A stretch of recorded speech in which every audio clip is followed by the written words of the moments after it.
Hello, everybody, and welcome back to the channel. My name is Bob, and that guy's CJ. That's it. Just the two of us today. It's gonna be great. It's No very one else. it's very intimate, Yeah, just the two of us. just the two of us.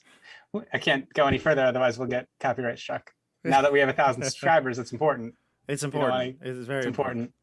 But I like this intimate setting. Me in my laundry room, you in your dungeon. It's perfect. And you froze, didn't you? Yes, he did. CJ. Oh no! There. I froze. I dropped for a minute. Or did you do that on purpose? Nope. My internet connection is unstable. Why are you unstable, CJ? Why? I don't know. Why you're unstable? Well, while you're getting stable, everyone, welcome to the channel. Welcome I have too many things open. Welcome to the YouTube chat. Welcome to the Twitch chat.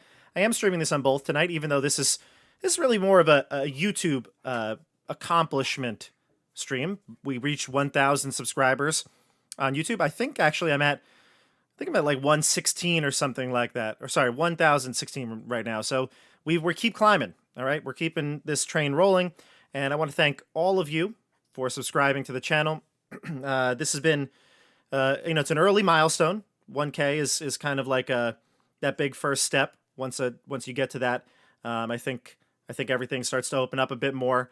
I know for certain it's been a little bit of relief. For a while we were hanging around like 950, and I was like, oh, I'm just so anxious. I want to get there. I want to get to 1,000. So now we're here, and I've kind of forgotten about the subscribers count. I've not forgot the subscribers, but the count.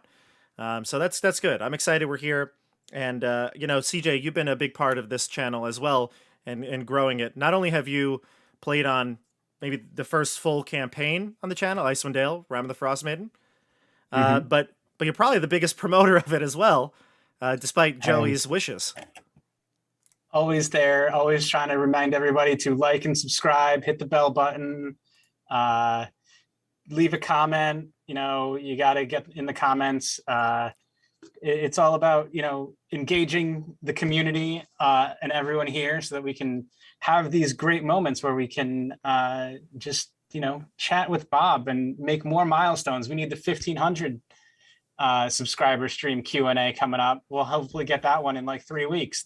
The more you guys get out there and share, every 500 new subscribers, got to get out there and share and tell everyone how great Tabletop Bob is. That's what it is. That's what it's all about.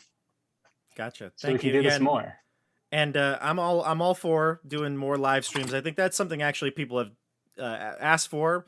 I know I don't always have the time to do a live stream. I have so many games going on the channel, but I do want to try to make it more regular and stuff. Yeah. I mean, do you have more stuff to talk about updates on the channel? Because I've got some questions. I do have some question, kind of a question that comes off of what you just said about live streams and how people want more of them.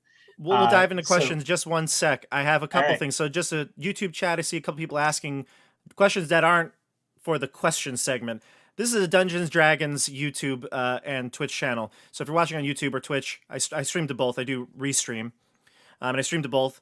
And it's a Dungeons & Dragons 5e. I would say live play is what I do most. But I think that I also have a couple of other kind of avenues in the same vein. I do DM guides. Right now I'm in the middle of my Avernus guide series. But I have some other DM advice. I do some other scripted sort of YouTube segments where I really want to do more of. That's really the key. So I know you're going to ask me some questions in the segment of questions, but the things that are going on right now on the channel, we have every week we stream on Tuesdays The Wild Beyond the Witchlight. That's the D&D 5e Feywild adventure. I have every other Thursday Keep on the Borderlands. That's an old school version. We're actually using the Goodman Games Into the Borderlands. I have it right here behind me. And that's going to be every other Thursday. Tomorrow is actually a Keep on the Borderlands night.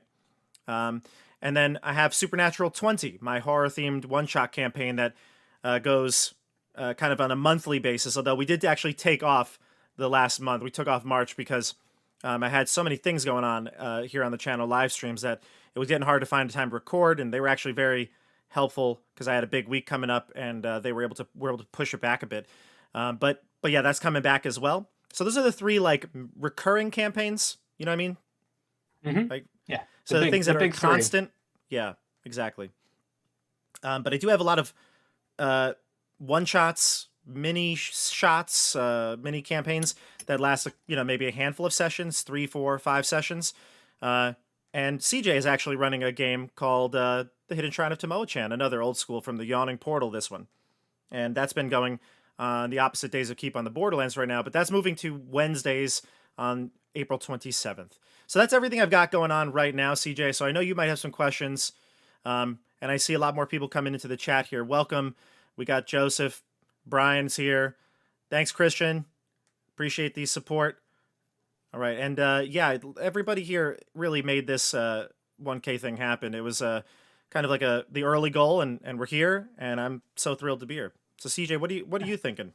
I'm thinking, again, this was so much fun to be part of kind of at the beginning. I mean, I was in the Avernus campaign, which was the first campaign. I was only at the very end of the Avernus campaign.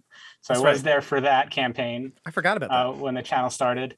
But I was also part of the first full campaign, which was great.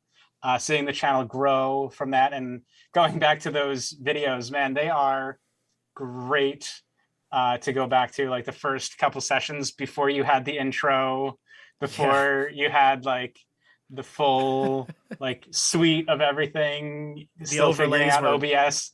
I just OBS.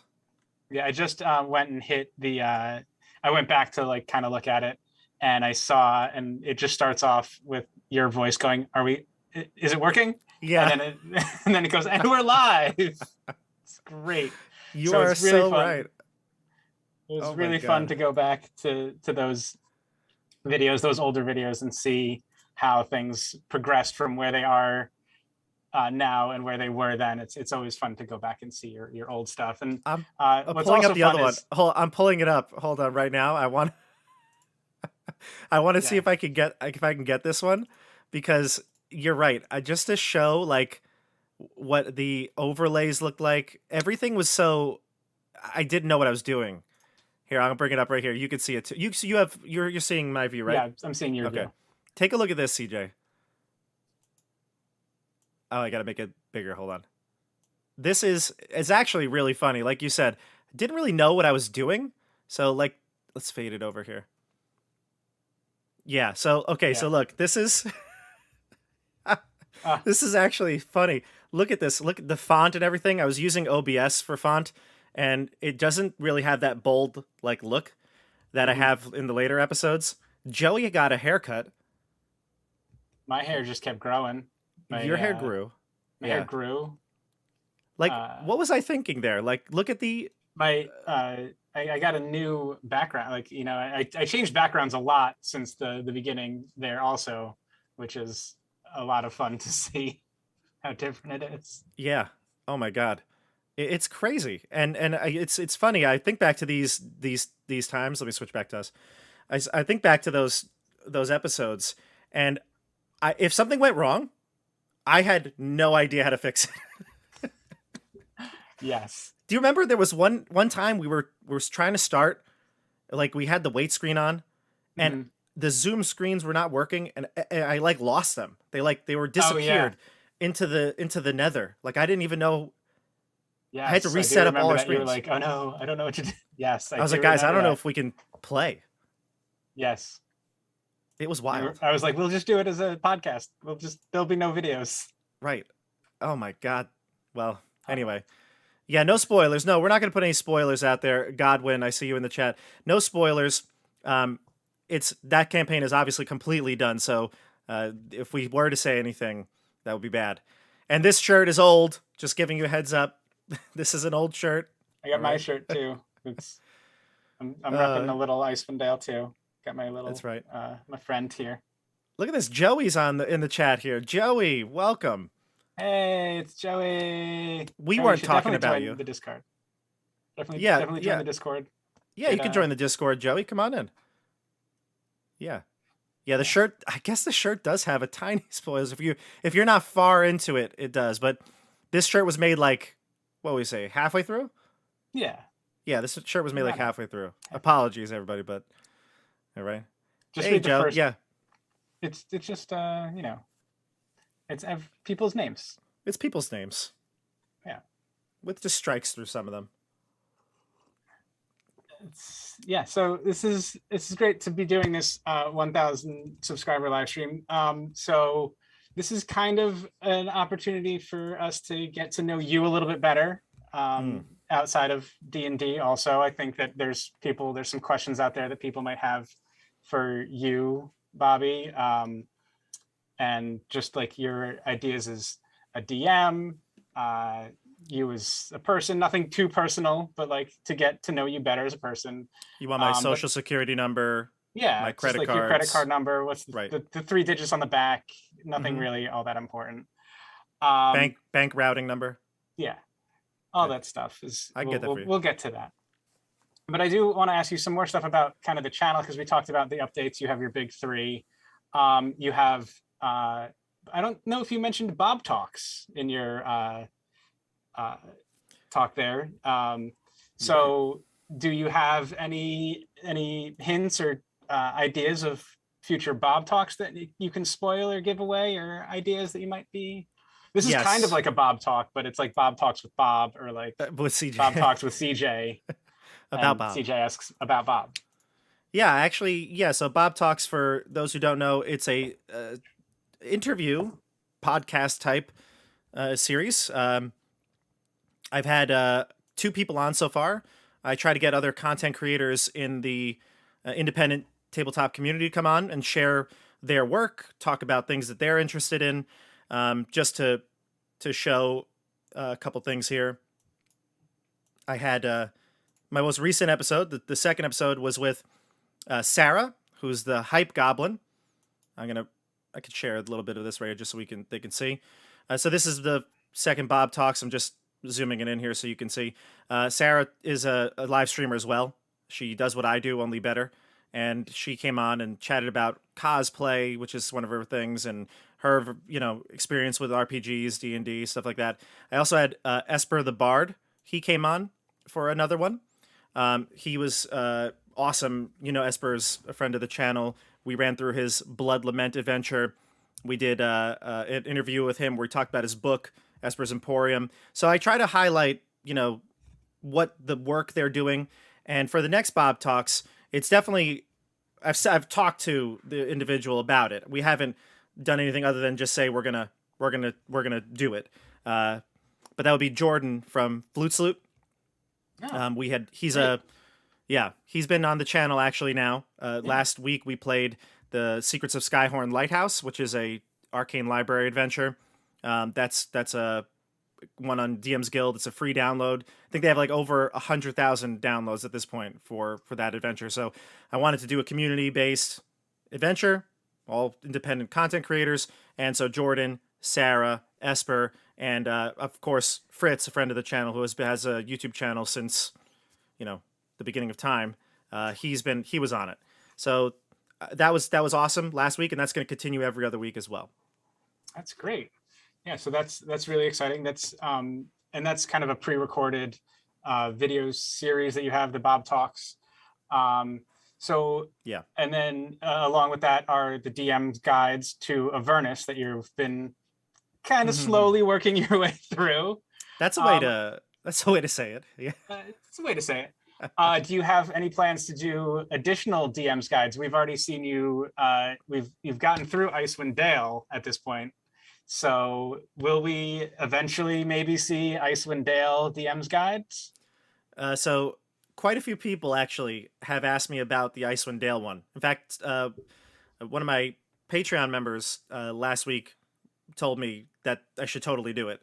And I feel like I could, because that might be the adventure that I know the absolute most of. Like, I knew a lot about Avernus, but there was a lot that we didn't cover in it because, there's so much. In Icewind Dale, there are some that we didn't cover, encounters we didn't go through, but I feel like I was so prepared because it was streamed. So I was ready for like anything. So I read that book cover to cover, everything. Could have gone, you guys could have gone any direction. And I feel like I would have had a handle on whatever you went to. So that one I could do. The problem, and like you said, so tactfully, I've been doing that slowly, kind of working my way through the book. It takes so much time to record a video like that. It's amazing, astonishing. I mean, I don't know if you guys know, I have a YouTube channel called CJ Does, where I does things, and my videos are all pre-recorded. They're me making things, and it is very difficult to not only like do the thing, but do the thing and record it, and then go back and go through all of the footage and find the footage that's like what you actually want to use. So I can imagine even the DMs guides, it's still kind of just you talking, but like trying to go through and remember, like, or cut out the stuff that you want to remember or get to, or here's how it goes, CJ. Here's how it goes. Ready? I've got nobody around me, right? Just the lights are on, and I've got my little notes here on the computer, but I can't always like look like I'm reading my notes, right? This seems unnatural. So I'm like trying to remember what I wrote. I say the wrong thing, and I'm like, all right, so welcome back, DM's guide. I mean, welcome back to the channel. This is Bob's DM's guide to Icewind. Oh my God. And then I go back and forth and back and forth. And then I got to cut all that out. And then I got to find the right pictures. That's a big thing. Pictures take forever. Yes. Because I can't just put up one image, right? Mm-hmm. You're not Fritz. Yeah. Well, unless you're Fritz. Yeah. That guy. I know you're not Fritz. Fritz can get away with that. You've got to show more pictures. I feel the need to show more. So, you know, it takes forever. And I am very meticulous with like when things happen, where I put it. I think if I were just a bit sloppier, maybe I could pump them out faster. But here's my plan. Okay. Here's my plan for the Avernus guides. Over the next few weeks, I'm going to dedicate like one day a week to recording as much as I can. I'm not going to do like one encounter because we're in the Avernus section. Every encounter is kind of like small at this point because it can go in different directions. So I'm going to go through out like as the book lays them out and do like maybe like 3 in a video and group them together. And I'm going to do a little bit less of the pictures. I'm actually going to probably put my face. I've been thinking about this. Put my face at the bottom and just have like Roll20 behind me and show pictures when I can. It'll be a bit more of a stream of consciousness than extremely scripted like the other ones are, but I will definitely be able to get through all the encounters much faster this way. So that's my plan. Sounds good. That's exciting. So I hope everyone who's looking forward to more DM's guides to Avernus, he's got it. He's got a plan. So I got a plan. So look forward to that. It's coming. Next, we wanted to talk about, let's see, I have a lot of questions here and I'm kind of jumping around. You just started your Patreon. Yes. Yes, I did. Check the link in the description for the Patreon if you guys want to join, you want to support the channel. A lot of ways you can support the channel down in the description, just following us and or following Bob on Instagram or Facebook or joining the Discord. Great ways to help out the channel. But the Patreon is kind of your way to get some help from the community financially. Get some money. Yes. I'm being a little bit more subtle about it, but so you have, I think one of your main rewards is the rewards are like your name at the end of the videos, and something else. I forget what it is. Yeah. And then there's a Patreon campaign that you're also running. Yeah, so let me talk about Patreon actually, and I can bring up the tiers so you could see them here. Yeah, I mean you said it the right way, and I was being a little bit facetious, but to be honest, for me to be able to grow the channel a bit, I mean having some money is actually I think a necessity. I've spent a lot of money on my own, and again, I never ask anybody to give me money. I hate. I said this before, said this many times on the channel. I hate promoting myself. I hate to like kind of trying to push things I on love people. I love doing it though. So that's why I'm always here telling everyone to like, subscribe, hit Yeah. the bell, join the Patreon. Yeah. I do it for Exactly. you. Go Remember, buy merch. I was the first one who, you kind of told had you, the idea sell of it. Yeah. shirts. Yeah. So here's the thing, right? Joey is my cousin. We are related. So we have been ingrained in our minds that we should not promote ourselves. I think that's the way it is. That's why Joey's the way he is. Um, but when it comes to it, I don't know. I've never been a fan of talking about myself. So, but I've gotten to the point now where many people have told me, you just kind of have to do it. You got to put yourself out there. And I opened up the Patreon maybe like 2 months ago. And it's a way to directly support the channel. I mean, to make this channel better, to be able to get equipment, you know, you have a decent setup at your own on your own, but not all the players do, right? And so like to be able to make sure we get better audio. I mean, I think eventually I should invest in a better camera. Eventually, I mean, I'm using my, I have like a Logitech webcam, which is fine. It does the job. But to have a real camera so that when I record videos, they'll be better. I could do more with a real camera. I can move it around. My webcam's kind of stationary, right? So I feel like a lot of things to improve the channel are going to require money, and that's a way that you could directly support the channel and help it to grow and make it better. So I'll show the tiers here on the screen. Let's see, how can I do this in a way that's going to be very easy to read? No, that should be okay.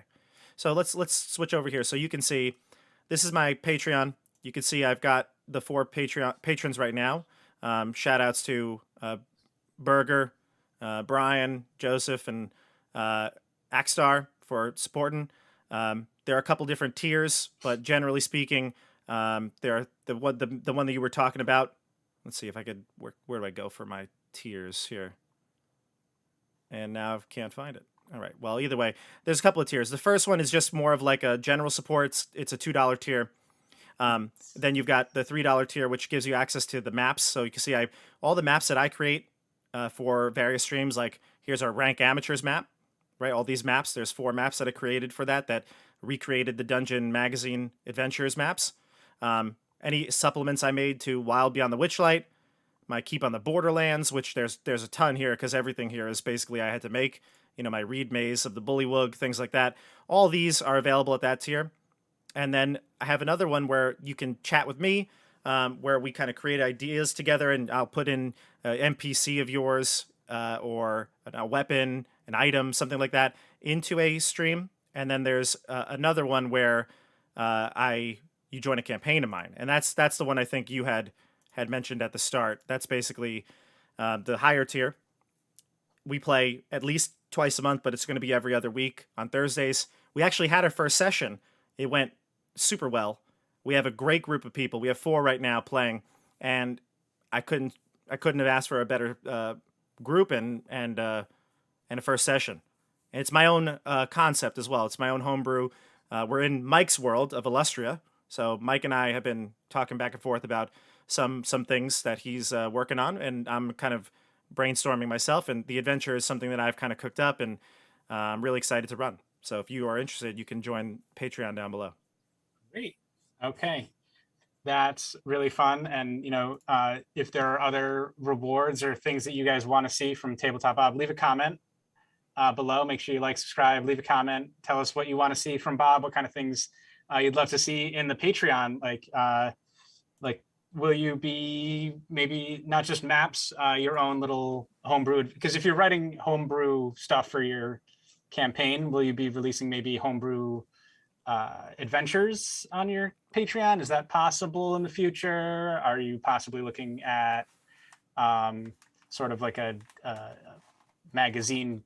Like, yeah, I know Matt Colville kind of has like a magazine kind of thing with his Patreons where he kind of compiles like adventures and stuff.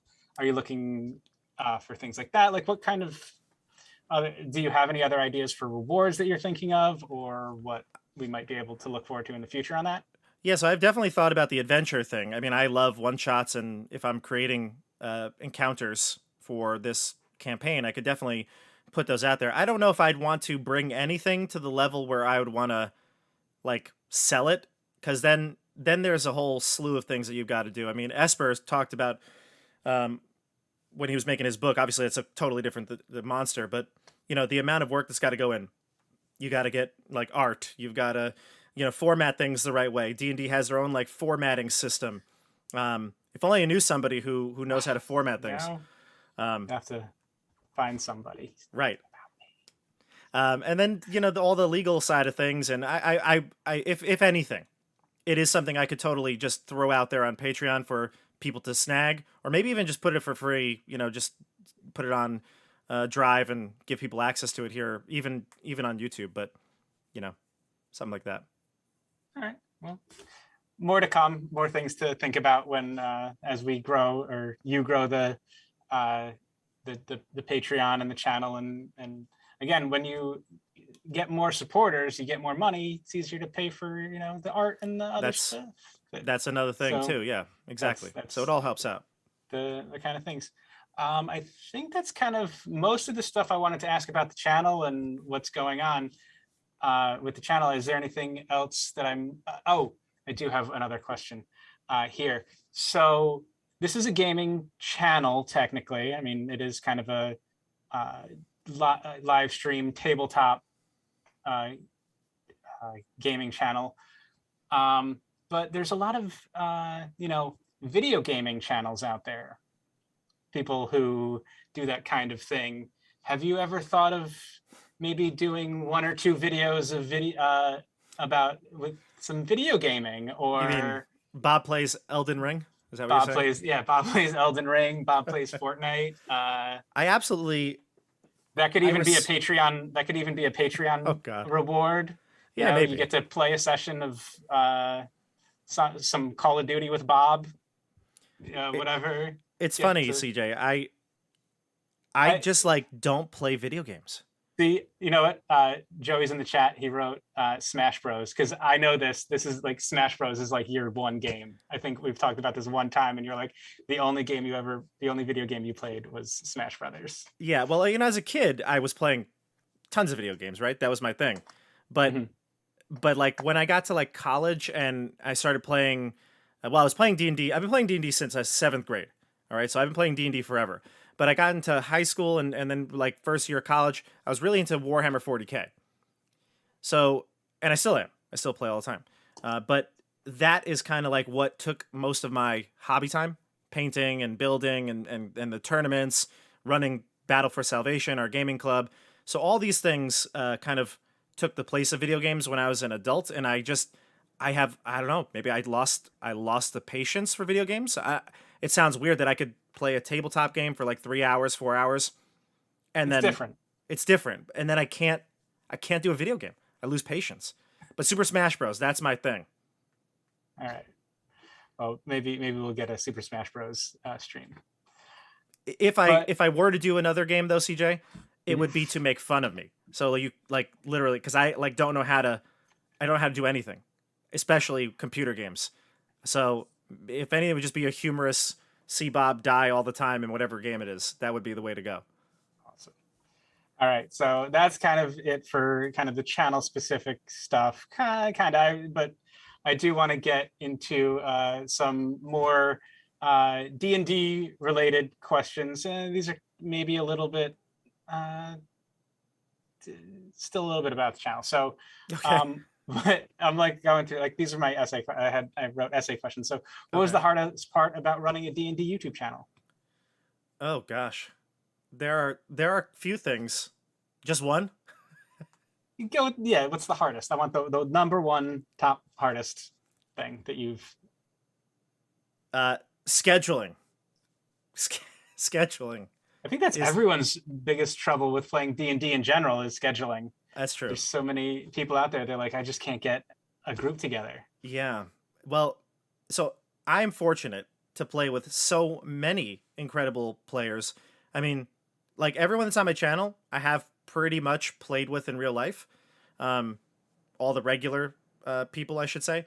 And you all know we've played in campaigns at the club and in person and online, and I think we've been okay. We've been very fortunate. We have a large community that has been, over the years, but But for this, it's different. It's like, you know, if one person can't play in a game, like it's not the end of the world in a regular D&D game. But then, you know, when you're streaming and the characters are there and it's kind of important for that character to be there, I'm hesitant to like continue on, right? Like should we wait? And I think generally speaking, if it was unavoidable and we had to do it, one of us will role play the character, or there'll be like an NPC that game, but it's never like super easy. So we try to avoid it. And then scheduling is ripple effects, right? I have a job, you know, I have a day job, and that kind of gets in the way sometimes. So, you know, we got to support us on Patreon. Yeah. This is why you need those Patreons. But you know, like, you know, I don't want to run a big Icewind Dale Rime of the Frost Maiden if one of you are going to be out, you know, if it's a big session. So then we have to try to push and move things. And that was also Candlekeep Mysteries. That almost did me in. That was brutal. But yeah, the scheduling, I'd say, is the hardest part. Okay. What's the easiest? Oh, playing the games. Playing the games. It's just so much fun. Like, that's the part I love, just playing. You know, once we're there and the game starts and you hear that music, we're ready to go. It's ready to go. You get the little dance going. You have to get bopping and you're ready. What was the most surprising thing about reaching 1,000 subscribers?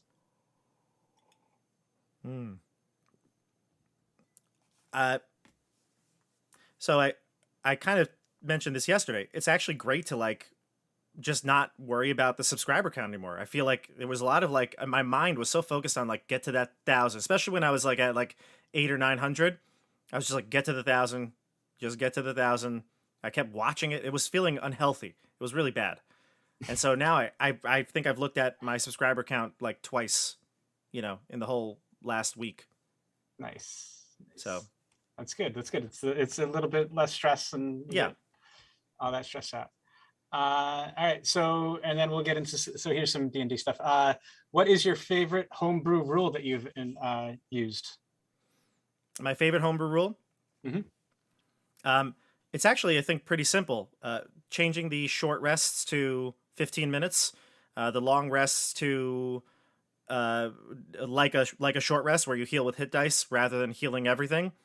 That changes, especially in a long campaign, changes everything because it's so hard to like get through. What does it suggest? I think it's something like 7 or 8 encounters in a day, right? 6 encounters maximum.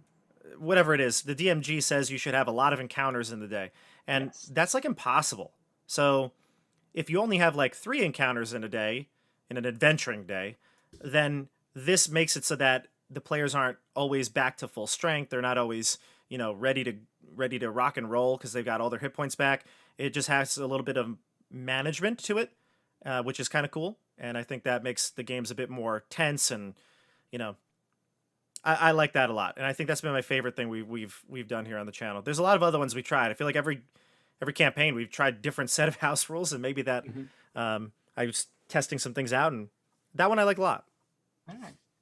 Yeah, I thought the rest mechanic was good for keeping the pace going. Like there's a lot of times when you're like, oh, do we have a time to take an hour-long short rest, or like, oh, we'll just take a long rest and it'll be fine. And those mechanics really helped us kind of keep the pace of like, okay, well, we'll just take a short rest, get our short rest stuff back, especially depending on the party makeup that can really adjust your power level. So that was a fun homebrew thing that you brought into it. What is your favorite D&D accessory? An accessory? Oh God! So, like a physical one, like if we were playing in real life? Yeah, sure. Oh boy.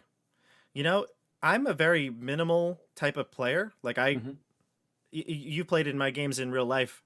I just bring out that battle mat, bring a marker. That's kind of like it. I don't really have too many accessories, but I think so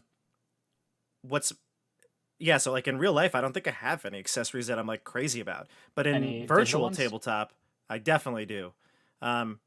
Dungeon draft, Roll20 in general, just having the ability to like pop something in there and like real quick throw up a map and whatever. That's been like amazing. I feel like I didn't know that when we were playing only in person, and now I'm like hooked to all these sites. Like I said, Dungeon Draft, really, I feel like I've learned to use that pretty well, and that's been like super helpful for expanding Keep on the Borderlands, Wild Beyond the Witchlight, things like that. Yeah.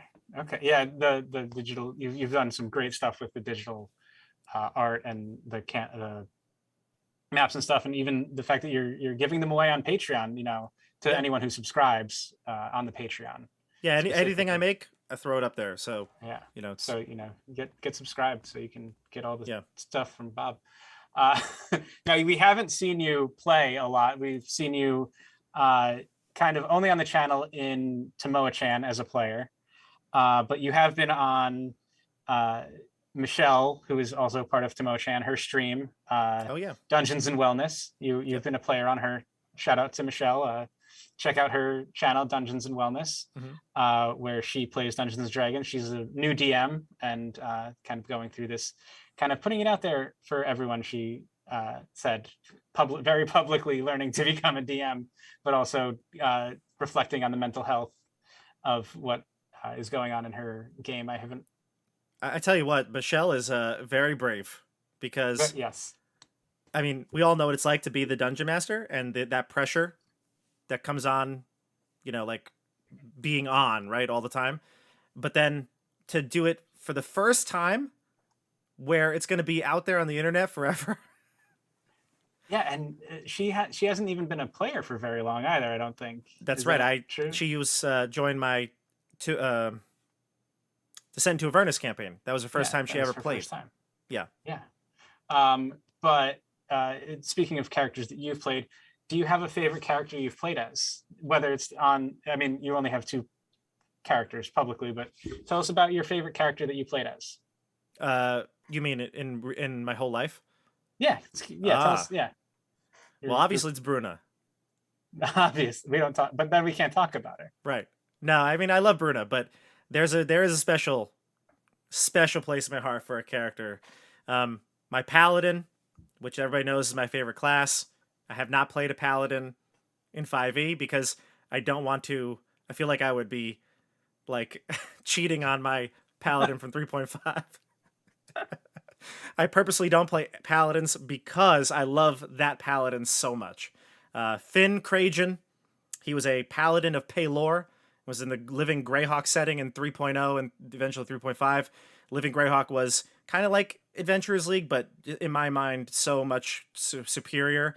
You could make that character. You had adventure records. You would go to campaigns, conventions. You could play at your friend's house, and you could have that character continue their storyline, playing with different groups, different people. It was so awesome. If you haven't ever heard of Living Greyhawk, I suggest you look it up.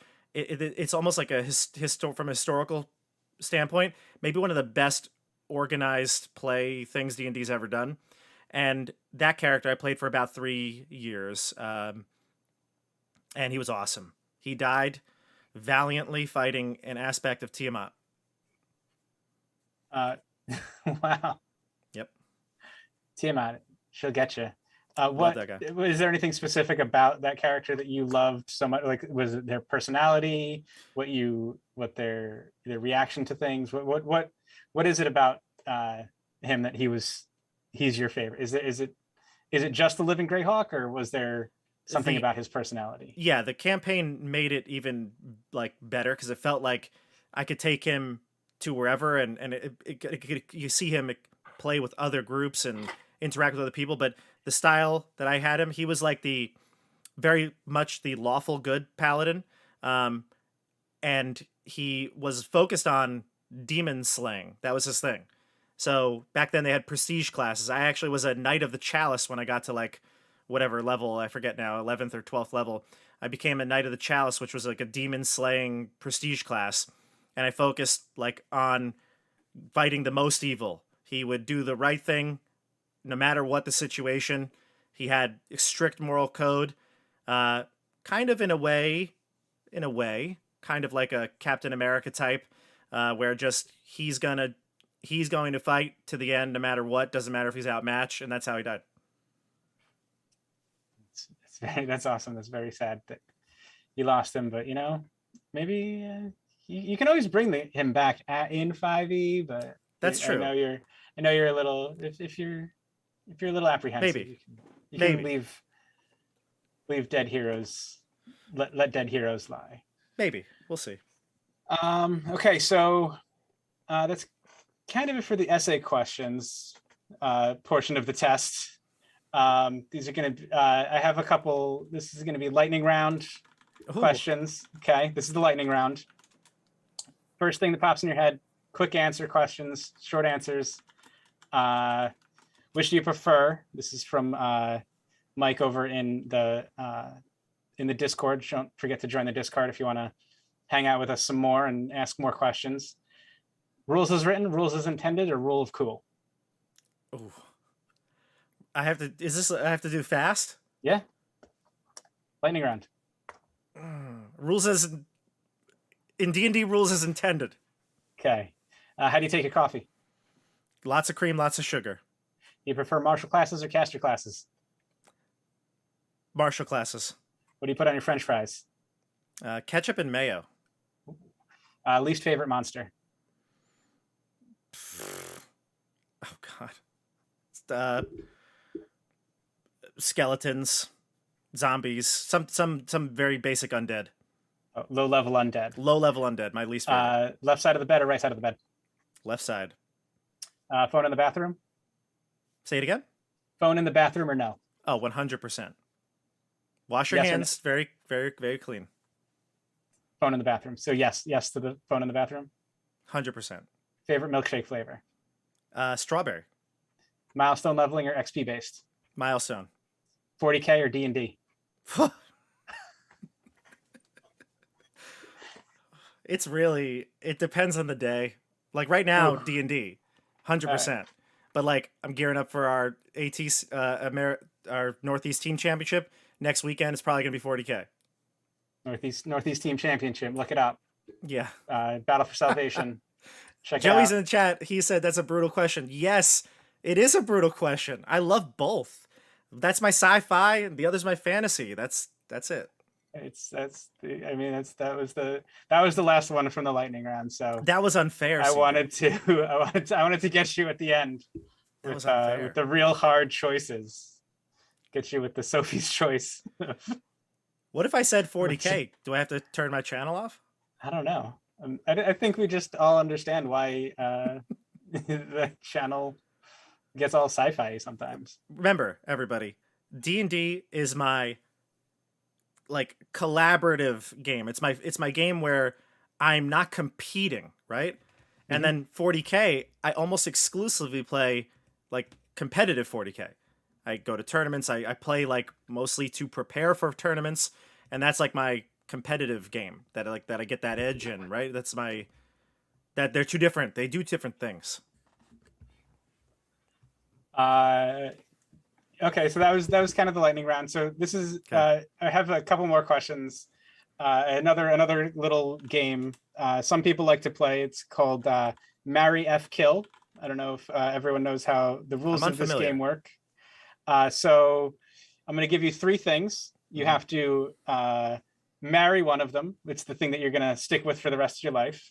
You can F one of them, which is it's fun for a little bit, but you don't want to like keep it around all the time. And F is for fun, correct? Yeah, F is for fun? Gotcha. Yeah, F is for fun. It's the fun thing. You have the marry thing that you're going to keep forever. Yep. The fun thing that you're going to just, have fun with. And then you have to kill one thing, which is it's going to no longer exist. You can't have it anymore. You don't want it in your life. It's out. All right. Okay? Now, just remember, CJ, I have middle schoolers watching. Well, that's why it's marry, fun, kill. Marry, fun. Okay, good. All right. So marry, fun, kill. Dungeon Master's Guide, Player's Handbook, Monster Manual. Oh, marry the Monster Manual. Okay. 100%. The Player's Handbook will be the F, the fun. And DM's Guide, of course, has got to go away. I could do without that. Kill the DM's Guide. I could do without that. I mean, it's great, actually. I got to be honest with you. I always keep it right next to me, but, I could...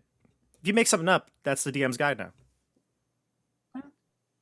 I had a a discussion. I got into a discussion today where someone kind of was very passe about the DM's guide, and I was like, no, you got to read the DM's guide because it's got like so many questions you'll see on forums and posts are just like, if you check the DM's guide, the You're answer right. will be in there. You are right. You are 100% right. There's a lot in the DM's guide, but there items. is a lot of stuff that is also very, not as important. You know what? The player's handbook, what do we really need it for anymore? Exactly. Because that brings us to the next question. Okay. Marry F. Kill. Tasha's Cauldron of Everything. Oh. Xanathar's Guide to Everything. Or Volo's Guide to Monsters. Oh, dear. Well, I guess Volo's we can kill because it's going to be gone in a little bit. Okay. Basically, it's going to be replaced by the Mordenkainen multiverse book. So I guess we'll get rid of that one. I mean, Tasha's is, I think, for the DM is, well, no, they both have a lot of good DM stuff in it too. I'll go with marrying the Tasha's and fun with the fun with Xanathar. Xanathars, yeah. I think that's a lot of people's, even outside of just what the books. I think a lot of people would rather marry Tasha and F Xanathar and then kill Volo. That's true. Volo. He's got a mark on his head. Yeah. Next up, okay. Icewind Dale, Rime of the Frost Maiden, Descent into Avernus, Tomb of Annihilation. I see your last three campaigns. Some might say that's rude as well, right? I think Joey said that. I mean, obviously, I was in Icewind Dale, so you should totally but no, which of those? Just based on the book itself, not the campaign you played. Right. Not the players. Not the players. Itself, yeah. Yeah. I see what you're saying. That's a tough one. Well, for me, I think out of all of those, Tomb of Annihilation is probably the best written of the books. Tomb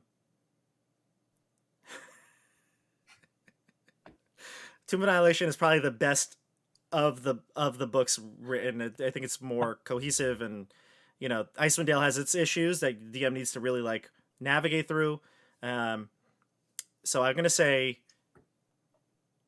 marry Tomb, but the Rime of the Frost Maiden was so much fun because I got to manipulate it in so many different ways. So I'm gonna go that for the fun. And Avernus, while it's great and I loved it, we'll have to get rid of that one. But see, because I'm making guides for it, right? So you need a guide for that one.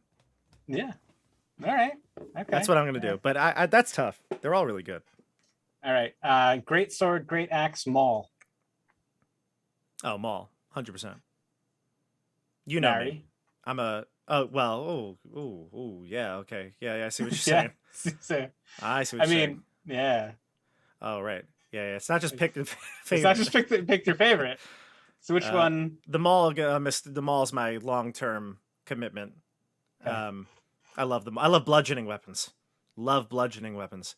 I guess we'll go with the longsword as the fun. Great sword. It's the great sword and the great axe. Yeah, great axe. Fun with the great sword. The great axe is useless to me. Useless. So great axe is killed. Done. Great sword is fun. Maul is marry. Yeah. All right. Sorcerer, warlock, wizard. Oh, you can get rid of the warlock for me. That will kill the warlock. I've never been a fan of the warlock. Just the paladin in me. Although I guess, to be honest, paladins are just warlocks for different types of patrons. But yeah, get rid of the warlock. I'm gonna have to go with wizards to marry and fun for sorcerers. I love the sorcerer, I really do. But wizards are traditional. We'll keep them. Dasha has a great one. She just came into the chat. Dasha, thank you so much. marry F kill, black puddings, kobolds, bullywigs. Mm. Ooh. The kobolds we'll keep. That's gonna be the marry. The black puddings are so much fun. And So bullywugs, we could do without them. There's plenty of frog there's races we could replace. Joseph says, you would marry the puddings. I guess you could think of it that way. I do love the puddings. All right. Let's see, marry F kill. Fireball, lightning bolt, cone of cold. Oh, okay. Not a big fan of the lightning bolt, so I get rid of that one. Fireball is probably, although I have cast fireball before with some characters. Always feels like, I don't know. It's like it feels like, I don't know. I don't really like fireball. So, but I like it better than lightning bolt. So we'll say cone of cold will marry, and fireball's just fun, to throw around here and there. But I wouldn't really want to have it forever. Right. Cone of cold. It was hard because lightning bolt and fireball are kind of the same spell. They both do the same damage. Just one's Cone of a cold's lightning, pretty one's a nasty. sphere. Yeah. Cone of cold is a 5th level spell, which Yeah. is kind of you gotta. It does so much more damage. I'll marry the cone of cold. Ranger, monk, paladin. No, paladin I'm gonna marry. Okay. 100%. I want the monk to work so well, but it's always kind of underwhelming. So we'll get rid of the monk and we'll have some fun with the ranger. So you kill the monk. Okay, yep, you got it. Although I think I am gonna play a monk, the next character that I play on the channel. Nice. So nice. maybe I should have switched it around. And then we'll go last one. This will be the last one. Unless anyone in the chat has more, they can get in real quick.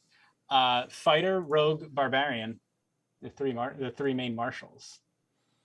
Rogue was my first class that I ever played, although it was the halfling thief in the original version of D&D. So it was, I guess it wasn't really called the rogue, but I would say that's the one that I have a long lasting relationship with. So I'll marry that.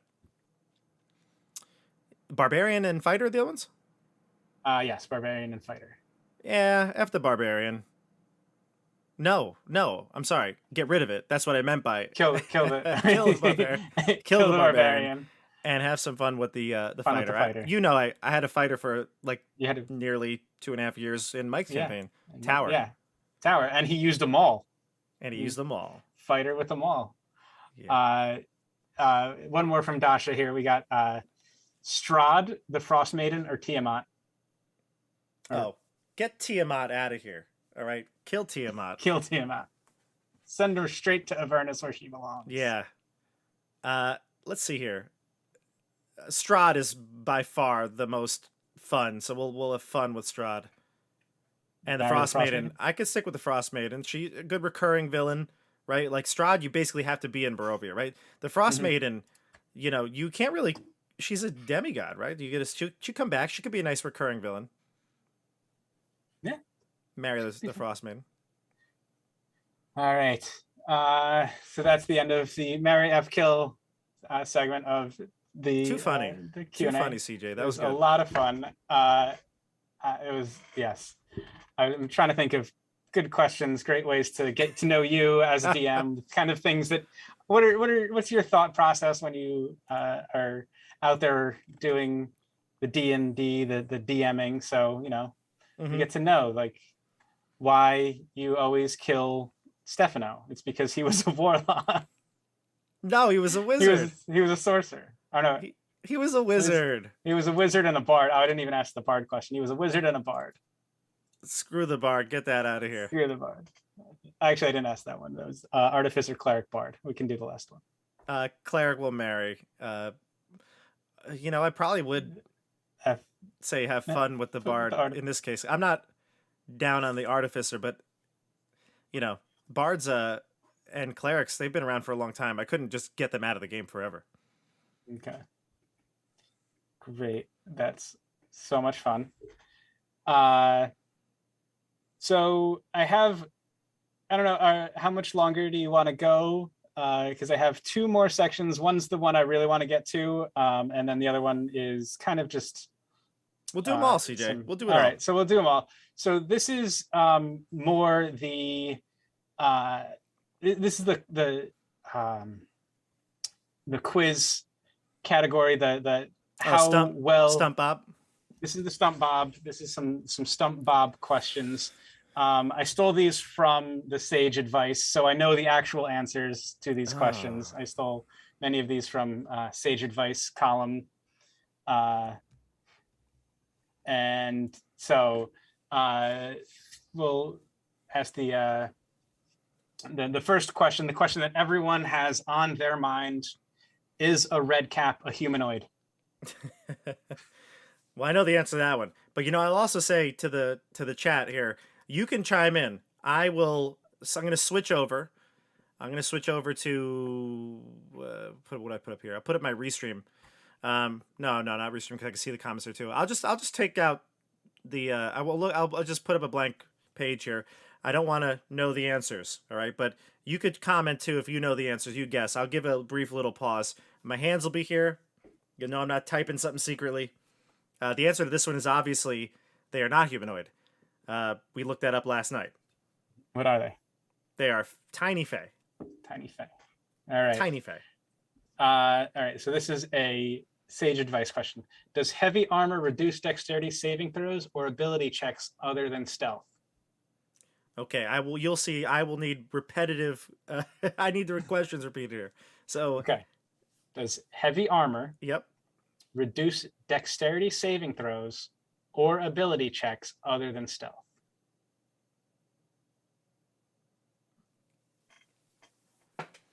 And there's a definitive answer to this? Yes. And this is something that was a Sage Advice. This is a Sage Advice question asked to, I guess, what's his name? I forget his name.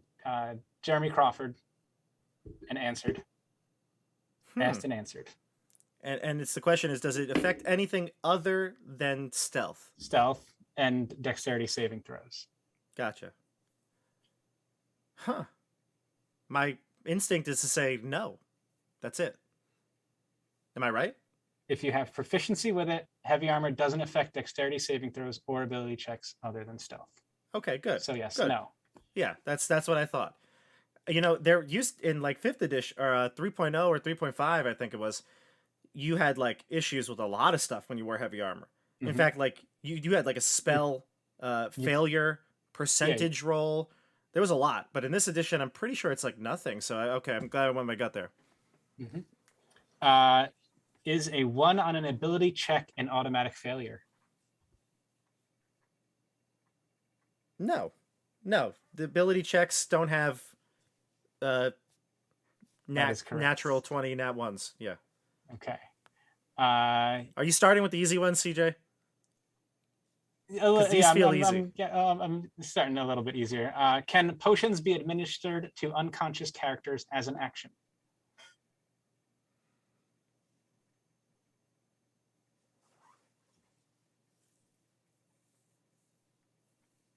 As an action?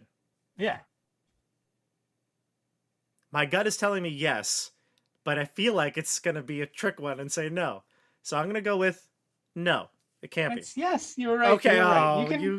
You can go over and you can go pour a potion of health in someone's mouth. If they're unconscious, you give them. That's what I thought. I thought these must be trick questions. All right, fine. No, these are not trick questions. All right, I'm gonna go with my gut from now on. That one I'm gonna put asterisks on. You know what I did? I even put an asterisk and wrote softball because I knew this was supposed to be a softball question.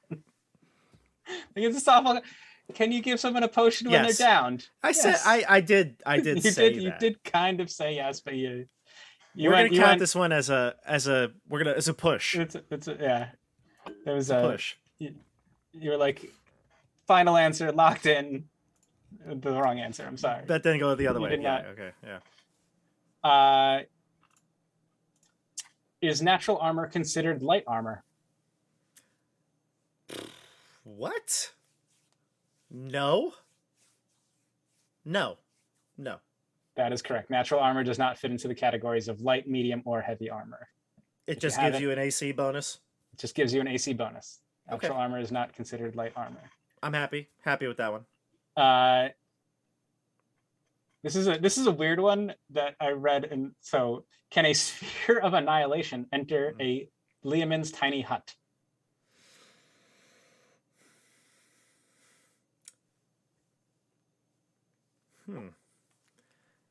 This is a hard one.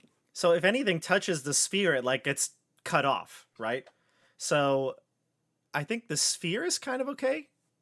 If it were to go in, I guess it transports, right? Technically, it's not. Yeah, I'm gonna say yes. It can go in the tiny hut. Yes. The answer is yes. The caveat is the sphere destroys the dome. So Leomund's tiny hut is a dome. Yeah, I believe. And once it touches the dome, I believe it'll destroy the dome, and the Leomund's tiny hut will be no more. So it can enter the dome, annihilating it in the process. Yeah, so it just goes in and then sucks the dome in within it. Okay. Yep. Okay. If a spellcaster is affected by slow and takes 2 turns to finish casting a spell, what happens if their target has moved out of range or out of sight?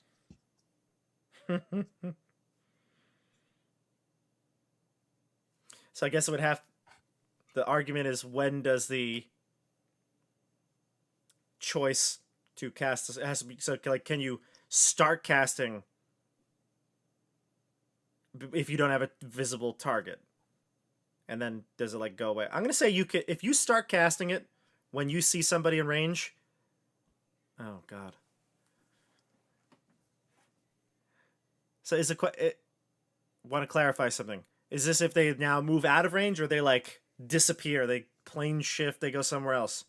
It says target has moved out of range or out of sight.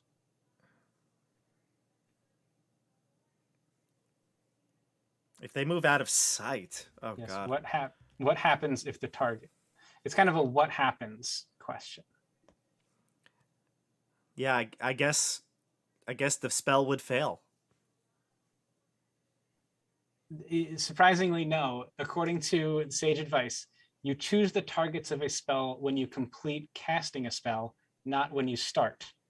So that was like my argument at the beginning, was when do you decide the target? Do you say the beginning or end? I would have thought you have to see the target, be within your range if it requires those things, and then you start.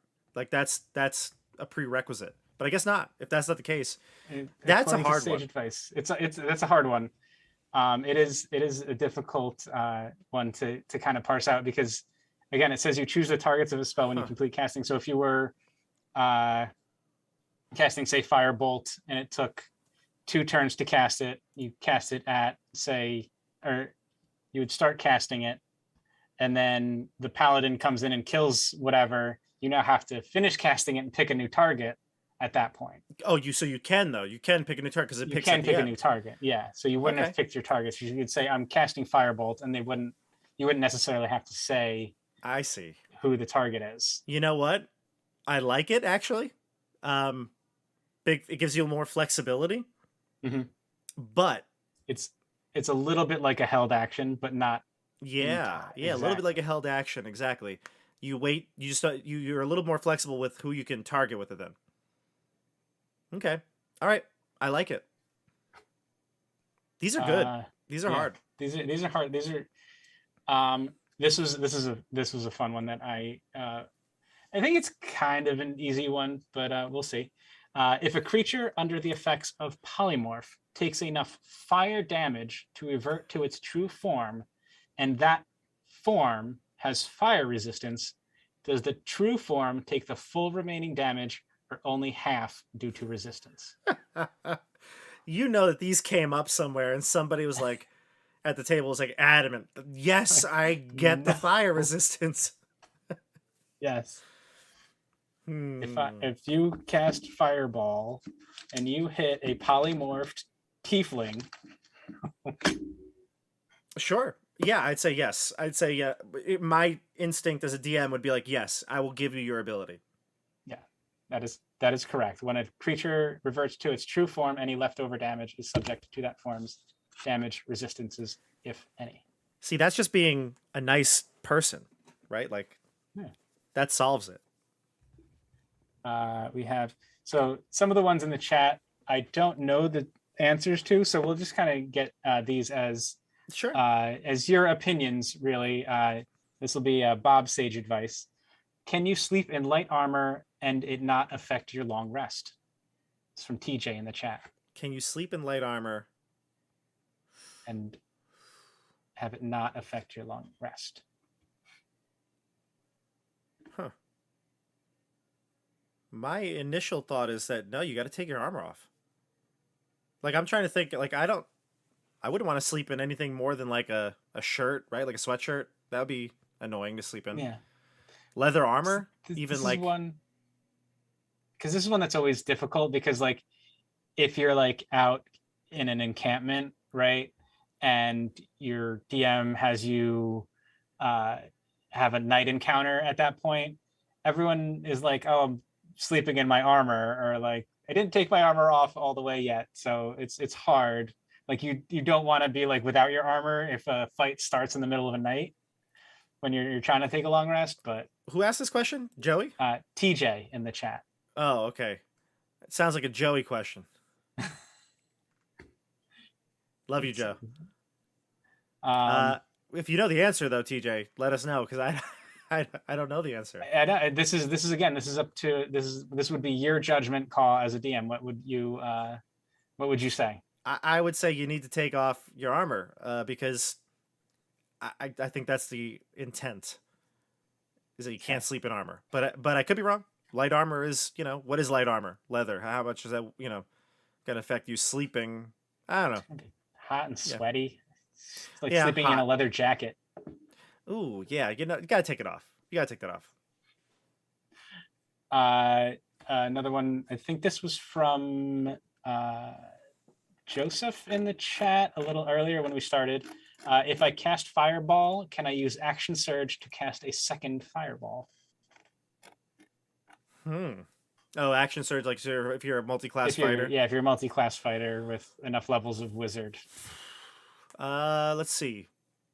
No, you can never cast another first level or higher spell, more than one first level or higher spell in a turn. It could be a cantrip, but not another one. And I'm pretty sure that's correct. I could be totally wrong, but I'm pretty sure that's correct, because like the sorcerer, right? Quicken spell. Yeah. Right? Like that's a bonus action, as is Action Surge. No, Action Surge is not even a bonus action, is it? No, it's just a special you can do anytime. Oh. Well, Sorcerer Quicken Spell still would require the second to be a cantrip. So I'm going to go with no. That's my thought. See, I think that's what I would go with too. I don't believe you can cast 2 leveled spells in a turn, no matter how many actions you have. Yeah, casters are already so powerful, right? So like that was intended obviously for the fighter to be like, okay, so I literally get 2 attack actions, right? Because that's all they do, generally, traditionally speaking. And here's go, rules as intended. Again, like, rules as written, that's my Warhammer side. Rules as intended, that's the D&D side. And so rule of cool is great, but what's your cool? Yeah. What's my cool?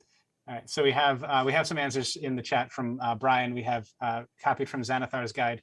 Sleeping in light armor has no adverse effects on the wearer, but sleeping in medium or heavy armor makes it difficult to recover fully during a long rest. So I was wrong. Yeah. Gotcha. All right. Well, hey, look, if that's the rules. Joseph says, yes, you can. Yes, you can. That only applies to a spell cast as a bonus action. Well, there you go. There you go. I was wrong again. I'm wrong twice. Wrong twice. I don't even know why people follow you. What the hell? 1,000 subscribers. This guy doesn't even know how to DM correctly. This is gonna lose me subscribers. Yeah. Oh my God. The account is it. But to be honest, these are things that if somebody was like, "Can I cast as a spell?" and I was like, "I don't know, can you?" I asked them, and if they were like, "Yeah, I'm pretty sure I read this somewhere," I'd be like, "All right, let's just go ahead. You do it," and then we look back, and if it's wrong, yeah, check again next time, and Yeah. between sessions, read the rules and get a good idea. Yeah. Great. Any other rules? TJ, Brian got it. Yeah, Brian got it with the Xanathars. I'm sorry if I missed anyone's questions. There were a lot early on, and scrolling through. Let's see if I can find any more. If rocks fall, does everyone really die? What? What? You know, the old rocks fall, you die. Rocks fall, everyone dies. It's kind of like the TPK of if rocks fall, everybody dies. Everybody dies. That's what happens. Can a rogue use sneak attack off casting booming blade?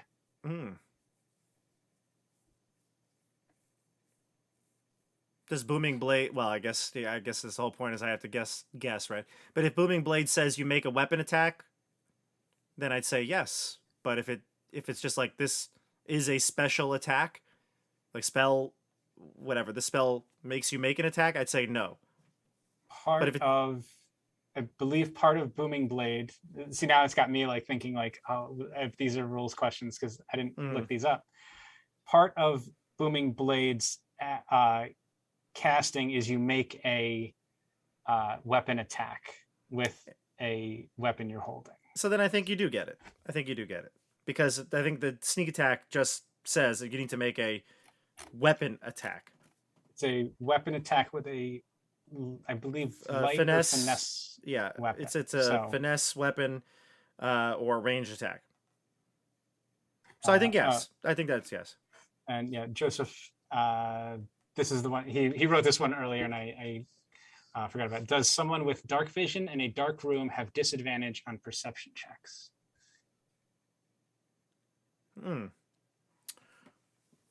It's a great question. I know the light mechanics are so wacky that this could be yes, they have disadvantage even though they have dark vision. Let's see. My thought is I probably wouldn't think to give them disadvantage. Like I probably wouldn't, but I bet you there is some rule somewhere in the player's handbook that's like they also have disadvantage on perception checks. But not a lot of other things. So yeah, let's go with yes, they would still have disadvantage. I think that's my guts telling me, but I could be wrong. I believe that is true. I believe it's you have normal vision in dim light and dim light in darkness. Right, so like dim light gives darkness. You disadvantage. Right, so if it's like in a dungeon and there's no light, right? No moonlight or whatever. Yes. It's going to be disadvantage. But if you're outside and there's already dim light, then you are good to go. You're good to go. Yes. Yeah. Okay. I believe that's the way it works. Let me see. I think I have it here somewhere. It's on this, I think. Light. Yeah, so it still counts as dim light. Yeah. Mm-hmm. Okay. All right. What is my record here? What I get?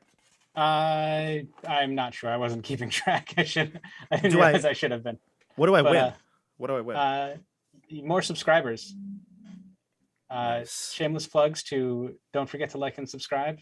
Check down below for links to the Patreon and all the other social media stuff: Discord, Facebook, Instagram.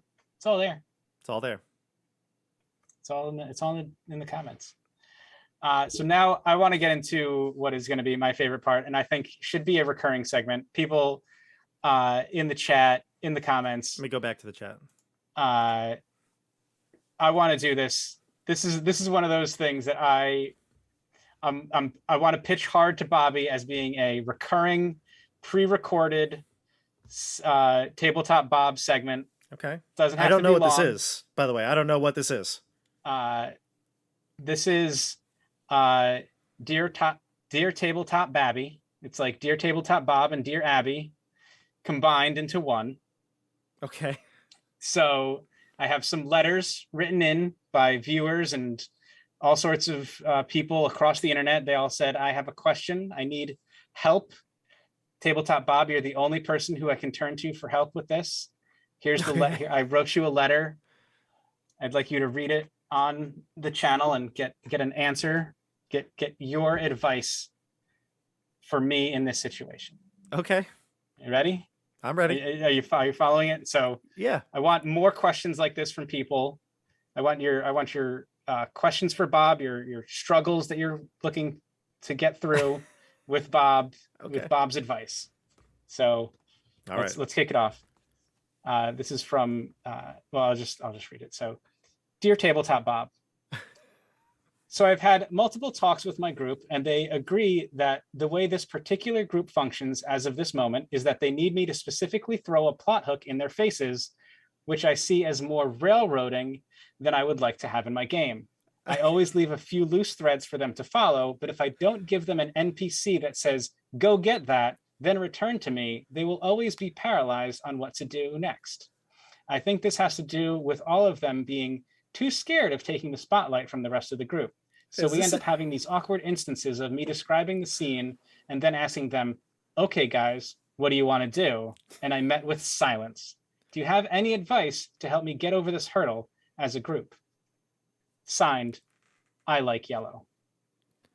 So this is not about our Tomo-chan group? This is not specifically to the Tomo-chan group. Apparently this affects other people as well. Okay. And is this a real letter? This is a real question someone asked. Okay. This is all right. Well, yellow, which is my favorite color. Another little bit of tidbit there, personal information. Yeah, I know the feeling well. If you have a group of players who are inexperienced, or they, maybe they aren't as, the ones who want to take that spotlight, or they're happy to let others speak.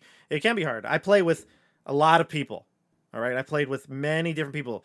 People like CJ don't come around very often. All right. I'm just letting you know this. All right. CJ is fantastic. He doesn't need somebody to kind of lure him or leave breadcrumbs. CJ is very inquisitive. And when you play, you kind of progress the story on your own accord. And that's great. But other players don't do that. And I've played with a lot of children before. Okay. Because I do it at D&D at school and camp and stuff like that. So kids, especially the ones that are a bit more shy or reserved, they need that like hand holding, right? So somebody to NPC to guide them. But even though you might feel like you're being railroaded, I can say with a fair bit of confidence that those people don't feel like they're being railroaded if you throw something blatant to them. It's not like in a movie where everybody can see what's going on. It's like in your mind. And so some people might have a hard time visualizing what you're saying, and they don't recognize that you're like really throwing like bait to them, or that you're giving them a crutch. It's just they're there to play some games, roll some dice, and so those types of players would not mind that. And they may seem like a railroad to you because you're on the DM side of things. You know everything that's going on. They don't. So keep doing things. Get feedback from your players, right? Throw them NPCs that give them quest hooks and bait, different items that are out there that they can go get. Go to that cave and there's tons of gold and magic items, and see what they do. Like, as long as you present them options, and even if it's a little bit more like, I don't know, where do you want to go?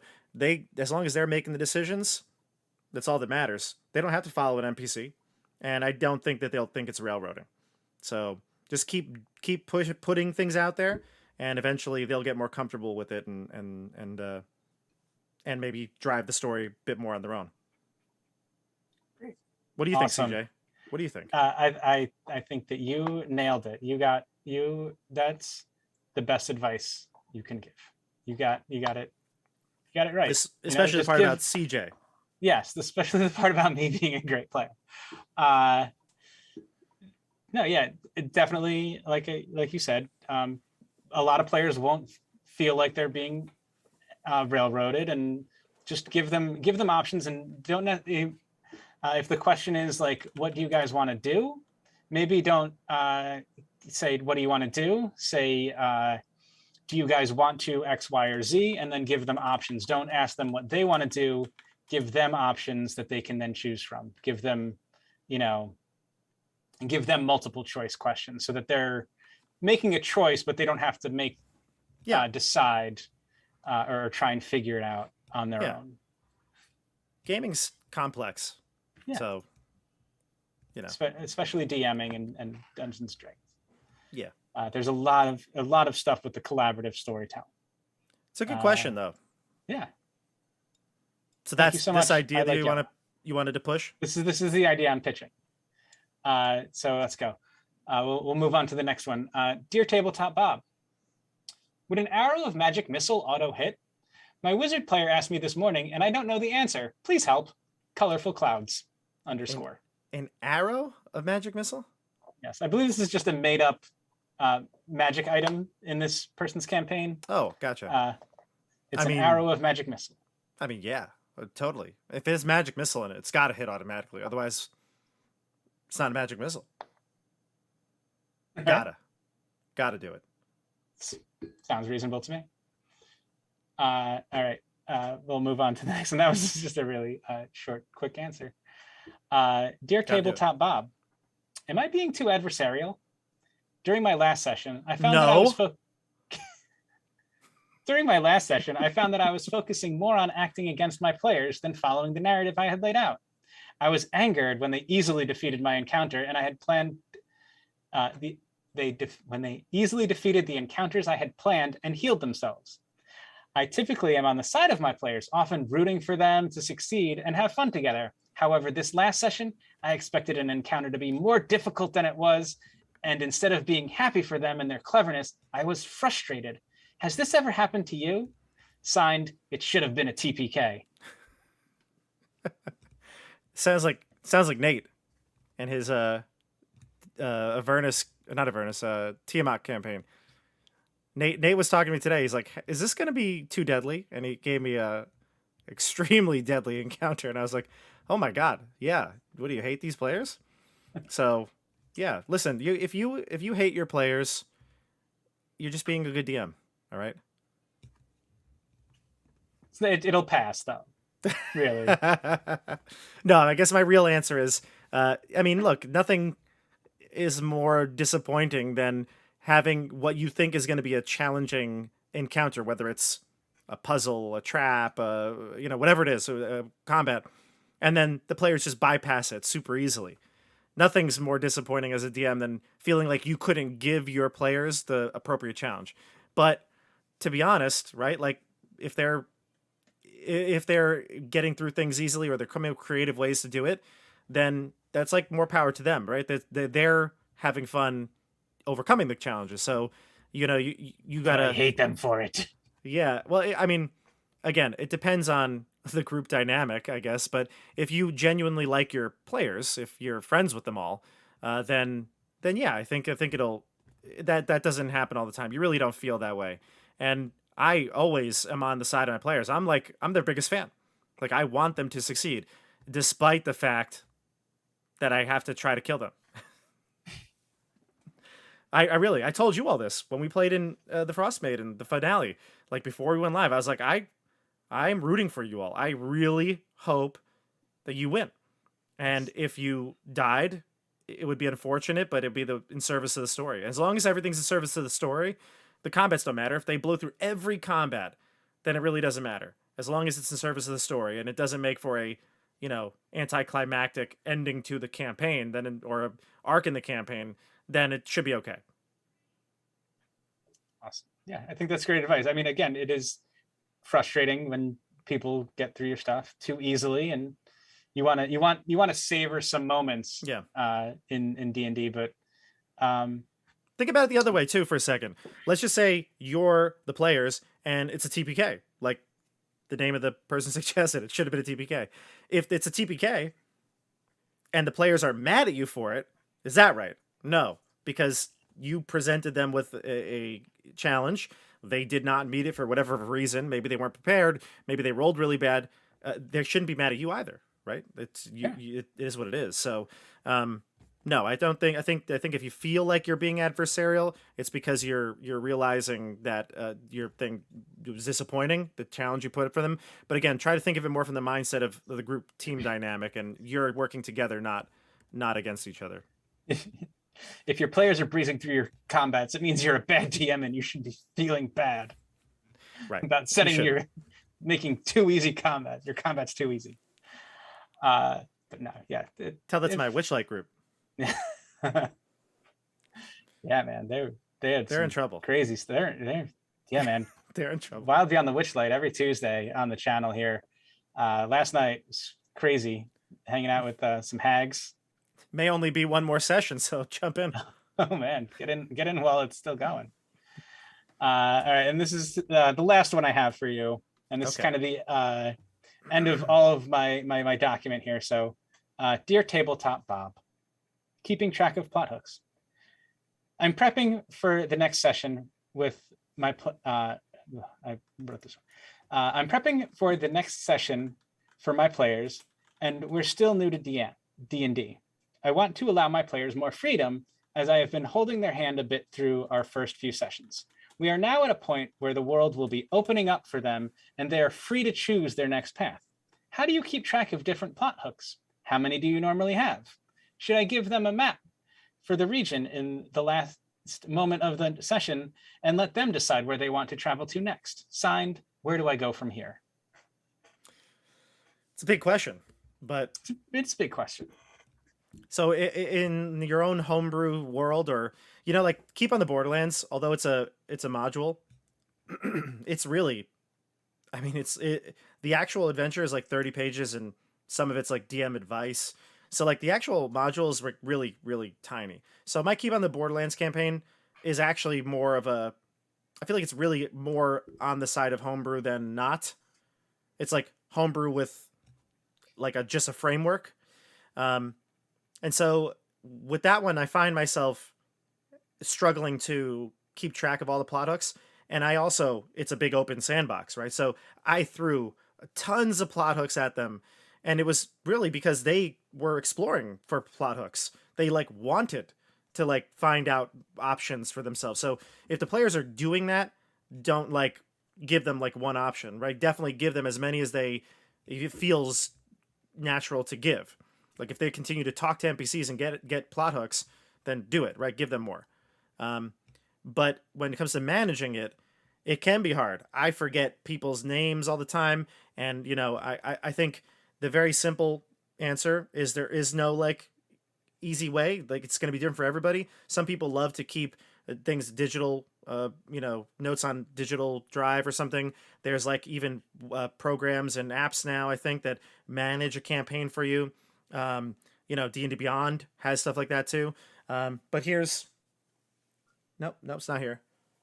I have a book. I have like a legitimate your notebook, your handy dandy notebook, everyone's favorite D&D accessory, their notebook. Yeah. I have a literal notebook that I write all my stuff down in for Keep on the... Oh, here it is. Right here. This is my Keep on the Borderland campaign companion. These books, you can buy them anywhere, really. They're cheap, and they're just like, they've got little stuff here. If you want to put, this is just some basic stuff, but like, any notes... you can't really see this, but you know what I mean? It's got like a format. So there's like an open box at the bottom, just some quick notebook like this. It's got some graph paper, which I don't use because I use virtual so everything, but this stuff, write down everything, take notes when the players, learn something, take it down. Like they're taking stuff down. Similarly, when you learn something, take it down, because if they go to a tavern and they're like, hey, is there anybody here that looks like they're, an adventurer? And you got to be like, yeah, sure. Yeah. And they're like, oh, I want to go up to one of them. And you have no idea like that they were going to do that. You have to have a name ready, right? So you have a name from either a table or something like that, a book that has a random name generator, whatever it is. And you make sure you write that down when you learn something. So when they go back, yeah, because they could go back, or that person could end up being kind of important. Here's a perfect example in my Keep on the Borderlands. Nate, the paladin, sort of like took under his wing a brigand, trying to convert the brigand into be a moral, upstanding citizen, Caldo, and I just had a bunch of brigand names that I had prepared, nothing about them, and then as we went and I was discovering more about Caldo, I was like, okay, I got to write this down. I got to keep it consistent with his thought process. And so I just take a couple of notes here, and for that stuff, I just write it down, and writing it down almost helps me remember it. I don't even need to really look back too much, but the process of writing it down helped me. So that's it. There's really no good way. You're going to find your way. Just make sure you record everything wherever you do. Yes. Records. Write it down. Keep notes. I will actually, my wife for Christmas one year or my birthday, I'm not sure which, I'm going to plug this company called The Rook and the Raven. They make amazing notebooks. I would totally go and find it, but it's somewhere else.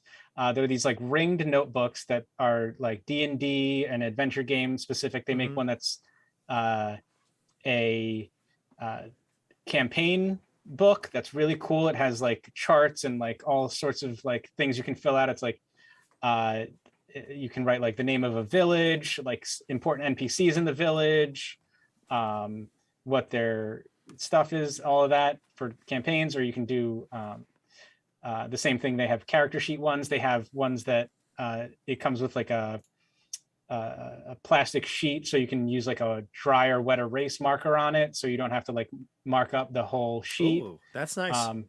They're really cool. They're like these special like ring pages where you can just add them and take them out of the book without like destroying them and without destroying the whole book. They're really cool. I'll plug it. Next time we play Tomo-chan, bring it on. Yeah, I'll bring it on and I'll show it off because it's a very cool book. Yeah. I wanted to get the player one. She got me the Dungeon Master one, but it's still a very cool book. It has a lot of fun stuff in there for keeping track and following a campaign. Rook and the Raven, very cool books. Not sponsored. No. And while we're on that though, these are books that I use for like homebrew stuff or when I need an NPC or an item. Table Fables, not sponsored either. Madeline, I'm not sure, but I just got these, online. I didn't know much about them, but they looked like they were cool for random charts and stuff like that. There's 3, if I'm not mistaken. I have 3 of them, but I don't know if there's a 4th. But this is the first one, the blue one. This has like NPC names, descriptions of things, locations. Then they've got the Table Fables 2, which is more of like a bigger world building one. So it's got more like regional type things. So if you were creating your own world. And then this one, there we go. Arcane Artifacts and Curious Curios. This one it's just literally a magic item compendium. So like you want some real cool magic item. You want a staff of spells. You want a lightning lance. You want a wine salts, laughing lichen. You want an ever wet rag, which is what one of the items they found in Keep on the Borderlands. All from this book. It's great. So that's a thick one too. That one, yeah. The last one. Yeah, very cool. Very cool. Yes, plugging some of our other favorite D&D accessories. Yeah, that's actually maybe that's my favorite D&D accessory. That's D&D accessory. A physical thing. Yeah. Mm-hmm. Yeah. Well, that's it for the Dear Tabletop Babby. And I'm kind of out of questions for the Q&A here at the 1,000 subscriber live stream Q&A. I have a question for you, CJ. Oh, okay. I have a question for you. This is from Joseph, I believe in the Discord. He said, are you planning on running any other adventures on the channel? If Tabletop Bob will let me, I will run adventures. I absolutely will. I have, when I got that copy of Tomoa-chan, I also got a copy of Isle of Dread, the original copy, an original copy of the Isle of Dread. I believe that's one of those really thick books right now, though. It's it is classic. I have it. Yeah, you have that one, but I have the original. I have an original copy of the Isle of Dread. It's very thin. It's a campaign setting. But I would totally run absolutely more stuff. I've always wanted to run White Plume Mountain, and some other stuff. I got the Salt Marsh. That's always fun. I'd be happy to run more one-shot stuff or short session campaigns. I'm also, I'm going to pitch myself to Bobby to maybe see if he wants to open up a Patreon tier for me. I don't know if people want to get a lower Patreon tier. They could join a campaign with me. I don't know. We'll see. I'll talk to Bob about that maybe. So you want a DM? I would be happy to DM. Like when you opened up the Discord, I wanted to DM with people in the Discord. So I'm looking for some people to play with. I mean, I really enjoy DMing. It's a lot of fun. So yeah. And I'm always looking for more D&D. It would probably be like a weekend thing when I had time. But if people were interested in that, they'd have just leave a comment below, join the Discord, leave a message. You want to see CJ DM more? Yeah, if you want to see me DM more, let me know. If you want to see other people DM on the channel, let us know too. I mean, Michelle she's got her own channel, but maybe she'll come on for a session. We'll have to chat to her, see if she wants to do anything. Yeah. With the channel. But yeah, my big thing is, I never get to play, right? So if anybody wants to DM, it's like so much. I mean, I'll run the stream. That side of it I can handle very easily. But my issue with what I'm at right now is time, right? Like, so with the 3 ongoing things that I've got, right? Supernatural 20, Keep on the Borderlands, Wild Beyond the Witchlight. And then I always try to throw in some sort of mini thing going on, whether it's one shots or a little, a mini campaign. That basically is me at my capacity. So if anybody else wants to DM, we'll chat. Obviously I also have to have the time to do it, but generally speaking, I love guest DMs. That means I get to play. So guest DMs, guest NPCs, all the guests. Yeah. Guests, everything. Exactly. So and let us know if you liked Dear Tabletop Babby, and if you got more questions that you have for him. Yeah. I want to make that an ongoing thing. First time we've ever really done we've done some live streams where we chat about things, but it's more like a focus, like what was Tasha's or the whatever thing we're discussing. But Mandalorian, or I'm sorry, the Book of Boba Fett. Yeah, well that was not a live stream, but we recorded that. Yeah, the Book of Boba Fett. Me and Joey, we really want to do. Let's see, we really want to do that Vox Machina one. Joey and we talked about that. I actually just finished watching it. So I do have some thoughts, and Joey and I were going to sit down at some point and do it. But you know how Tabletop Bob is, right? Whatever the hot thing is, wait like 2 or 3 months. All right. And then I'll get to it. Nice. All right.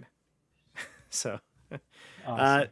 Joseph, are there guest NPCs in the Patreon group? Yeah, I think there will be. I know Joey is going to start in that campaign. And so maybe some other people on the channel will pop into the Patreon game. So maybe CJ, maybe some other people on the streams. We'll see if they can come into that and make some guest appearances or a short arc. So if you want to play with some of the players here on the channel, Patreon's the way to do it. That's the tier 4 where you join a campaign with me. All right. So thank you, CJ, for coming on. This was a lot of fun. It's kind of weird. Thank you so much for allowing me. It's fun. But I felt like I was getting interviewed, and I guess in a way I am, but that's what yeah. I like being on the spot with some of those tough questions. I feel like that's a lot of fun too. It's like a trivia almost. A little D&D trivia. Yeah. Again, a lot of it is subject to the DM. You can always be like, it's my game. I can do whatever I want. Yeah. So of course. that's always a good way to do it. There's not necessarily a wrong or right answer, but no, it's kind of my way.